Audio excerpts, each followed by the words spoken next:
सच कभी छुपता नहीं, आईबीएन कभी रुकता नहीं। व्यापारी संघ के अध्यक्ष कमल कामदार जी। शादी की 30 वर्षीय पूरे होने पर इसी दौरान दोनों व्यक्तियों ने किया नेत्र का दान और उनके और साथ सीधी में बड़ी नवयुवक थे घटना घटित हुई। उस पर 2 जिन्हें मिनट अपने का मौन धारण किया गया। जीवन यापन के लिए प्रयास कर रहे थे, अचानक घटना से सब काल के गाल में समा गए। उनकी आत्मा के लिए हम सब चाहेंगे कि ईश्वर उनकी आत्मा को शांति दें, उनके परिवार को सहन शक्ति दे कि इस दुख की घड़ी को सह सकें। दूसरी बात, इसमें प्रशासन का जो रवैया है, ये नहीं समझ में आता कि इतनी बड़ी हादसा पहली बार तो घटना नहीं है। ये आए दिन घटनाएं हो रही हैं। परीक्षा के जो केंद्र बनते हैं तो जिलावार जिला बनते अगर, तो क्या ये घटना होती? नहीं हो सकती थी। और तीसरा प्रशासन का दोष इसमें ये है कि छुइया घाटी में 2 साल से, जब से टूल नाका बंद हुए हैं तब से रोड पूरी खराब है। आए दिन जाम लगता है। पुलिस प्रशासन शून्य है, कुछ नहीं देख पा रहा है कि क्यों जाम लगता है, काहे लगता है। वहाँ पे कुछ व्यवस्था ऐसी हो जाए कि जाम न लगे। इसमें बहुत सारे शासन का भी ये है कि ओवरलोडिंग थी, जल्दी के कारण जा रहे थे। तो उसमें भी ये है कि ओवरलोडिंग, अब बच्चों को परीक्षा देने जाना साधन एक ही है, किस तरीके से जाएंगे, जैसी व्यवस्था होगी उसी तरीके से जाएंगे। इसमें कुल मिला के प्रशासन यदि चाहता तो इस तरह की घटना नहीं हो सकती। प्रशासन की बेरुखी के कारण कुल मिलाकर आपका ये कहना है, पहली बात तो परीक्षा केंद्र जिले में स्थापित जिले पे होना चाहिए।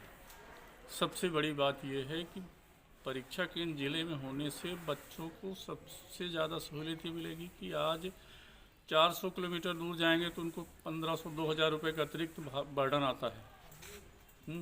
इस बेरोजगारी के दौर में 2000 रुपये बेरोजगार व्यक्ति को ढूंढना कहाँ से लेके आएगा? कर्ज लेता है। और इन सब चीज़ों को प्रशासन कोई ध्यान नहीं देता। इसलिए अगर प्रशासन एक प्रयास कर दे कि हम परीक्षा, अगर कोई स्थानीय परीक्षा है, राज्य शासन की परीक्षा है, उसको जिलेवार लें तो आगे की इस तरह की घटना को रोका जा सकता है। अभी सांसद जी ने मार्ग किए थे सीधी से सिगरौली मार्ग, देवसा से बरगमा तक की मार्ग, वो भी पहाड़ है, बहुत ही खतरनाक है। वहाँ भी कभी भी कुछ घटनाएं हो सकती हैं। तो क्या होना चाहिए उसमें? अभी तक टेंडर भी नहीं हुआ।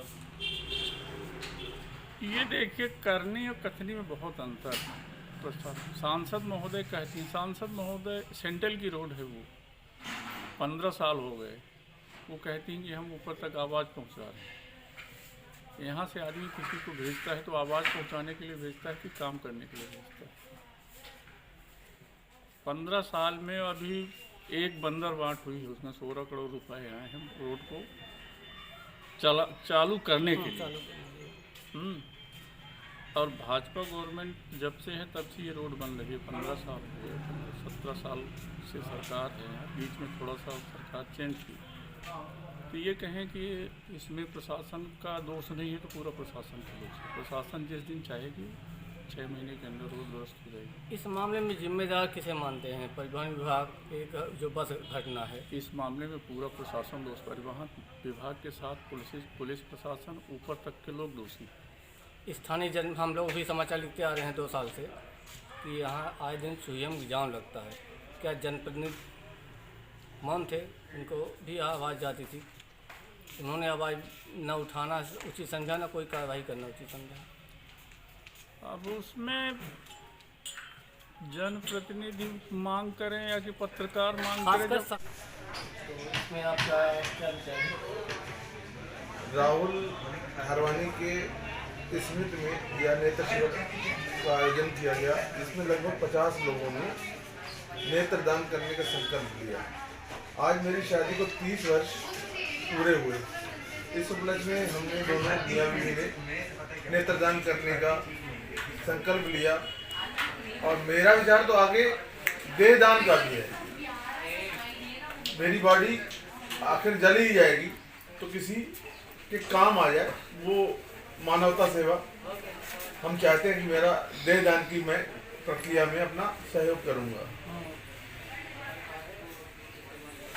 इस अभियान की शुरुआत भाई साहब ने किया, आपका विशेष योगदान रहा, क्या मानते हैं? ये केशव ठारवानी जी ने जो ये कार्यक्रम रखा नेत्र शिविर का, ये राहुल ठारवानी को सच्ची श्रद्धांजलि है।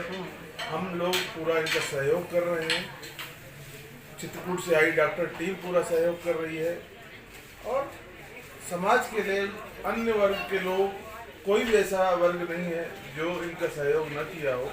और लगभग 200-250 लोगों ने आके नेत्र शिविर में अपनी आंखों की जांच कराई और 50 लोगों ने नेत्र दान करने का संकल्प लिया। शादी की गए हैं, उसमें आप पत्नी से नेत्र दान का संकल्प लिए? जी, उनके निधन के बाद सब दुखी हैं।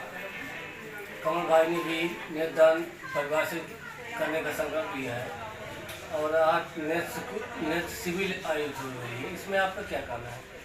मेरा अब कुछ ऐसा तो विशेष कहना नहीं है, ये सब राहुल की ही इच्छाएं और कार्य हुआ करते थे।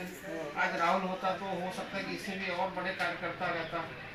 अब उसी की याद में हम लोगों ने खुद भी नेत्रदान किया था, राहुल का भी, और उसी की याद में एक श्रद्धांजलि देने के रूप में हम लोगों ने एक नेत्र जांच शिविर का आयोजन किया। अचानक हमारे परिवार ने भी, मतलब कंप्लीट परिवार 3 मेंबर हम लोगों ने नेत्रदान का संकल्प लिया।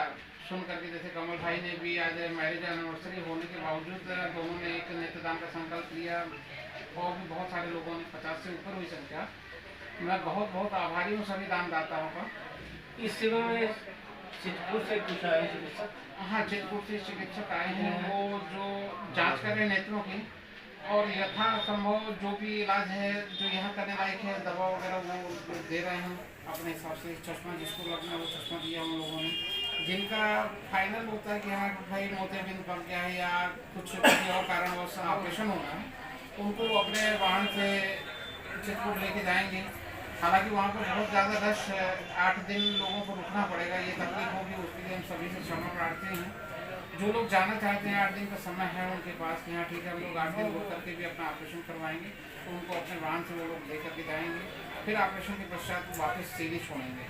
आपके पुत्र की क्या इच्छा थी? यही थी कि बस यही मेरे बेटे राहुल की सारी इच्छाएँ यही हुआ करती थी, गरीब बच्चों को शिक्षा का दान, साथ में नेत्रदान, देहदान, अंगदान, समाज सेवा से बड़े आज भी बेहतर से बेहतर करने का प्रयास था। हालांकि कल की दुखद घटना हुई, उसके लिए मैं बहुत दुखी हूँ, और एक श्रद्धांजलि भी अर्पित करता हूँ मृतकों के लिए, सभी के लिए, उन परिजनों को।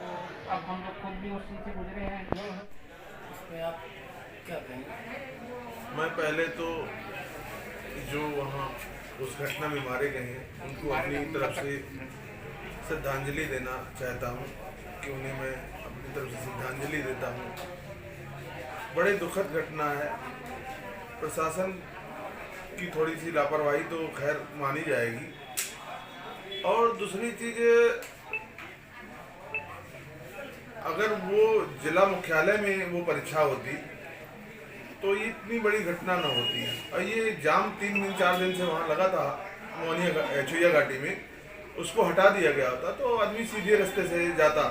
नेशनल हाईवे को 4-4 दिन बंद करना ये कोई अच्छी बात नहीं है, ये प्रशासन की लापरवाही है इतनी। तो बाकी तो अब सब जुटे ही है वहाँ, प्रशासन पूरा काम कर रहा है ये, और सबका सहयोग भी मिल रहा, लोग सब सहयोग कर रहे हैं। मृतक आत्माओं जो तो चला गया, अब उसके लिए आदमी सिर्फ शोक व्यक्त कर सकता है। भगवान से यही प्रार्थना है कि उनके परिवार को शक्ति दे कि वो इस घात को सह सके, यही हमारी कामना है। हमारे चैनल को शेयर, लाइक और सब्सक्राइब करना ना भूलें। बेल आइकन दबाएं, हमारे चैनल को सब्सक्राइब करें और लाइक करें।